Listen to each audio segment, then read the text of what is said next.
Hi, Elizabeth Dankoski here, founder of the Dream School Project.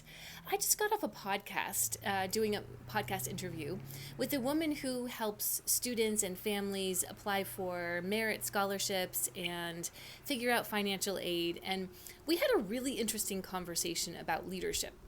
And it got me thinking, I know that we're heading into college application season, particularly for juniors who are just finishing up junior year and now are rising seniors. And there's a whole lot of questions about how do you do these applications and how do you prepare and how do you really articulate yourself? And most of all, how do you express what your true leadership is? I wanted to tell a quick story. So a few years ago, there was a student who came to me who was sure he wasn't interested in anything. He had tried everything. He just couldn't figure out what he was interested in. He didn't want to do anything, but he wanted to stand out on his applications, and he just didn't know how. He did debate team, which is super common. I see that with a lot of my students. Debate team, played violin, and I think those were his two primary activities. So didn't have a ton going on and had room in his schedule to do something different. And we worked together and it took us a few months to kind of even figure out what direction he was interested in. And finally, out of the corner of his mouth, he said something like, I think I'm interested in cooking. I think I like to cook. And I was like, oh, that's great. Let's do that. And so we dove in. I helped him find a chef in his area that he could take lessons with. He started getting really interested in the farm to table movement. And eventually he went on to get a job at a really nice restaurant in his neighborhood. And I was really excited that he had figured out what he was interested in. And I was telling him, this is your form of leadership.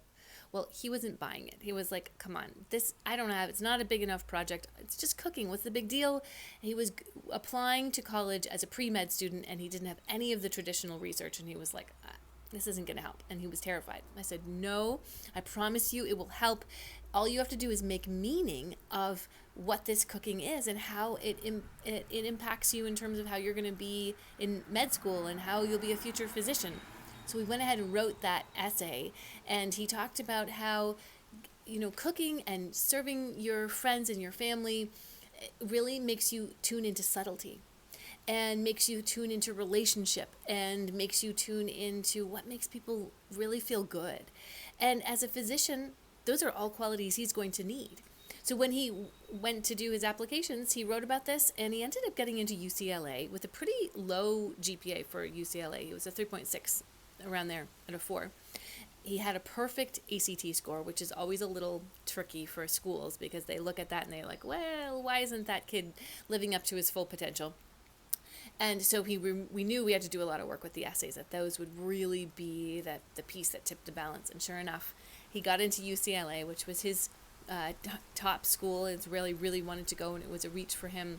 And he's now thriving there. He's just finished up his first year of college, and all because he went out of his way to do something that was different, something that really showcased what he was interested in, and something that really made a difference in his own community, as small as it was, and that made a difference on his applications. And this is exactly what I want to share with you. So I've been thinking it would be really helpful as all of us are heading into this busy application season and juniors are thinking about, oh my gosh, what do I write for my essays? I'd love to be able to answer some questions for you so that you can understand what is leadership, how do you communicate, and what other questions do you have around the applications that I can answer for you. I'd like to do a series. This is my plan. In the next couple of weeks, let's answer a whole bunch of questions. I'll just get on here on my phone and just answer whatever questions come in. So feel free to shoot me some emails. Reach out to me through my website, dreamschoolproject.com, and I'm happy to just answer whatever questions come in and just tell you some stories and give you some tips on how you can actually really thrive in this admissions process. All right? Bye for now. Have a beautiful weekend. Can't wait to see what you come up with for your questions, and I look forward to answering them.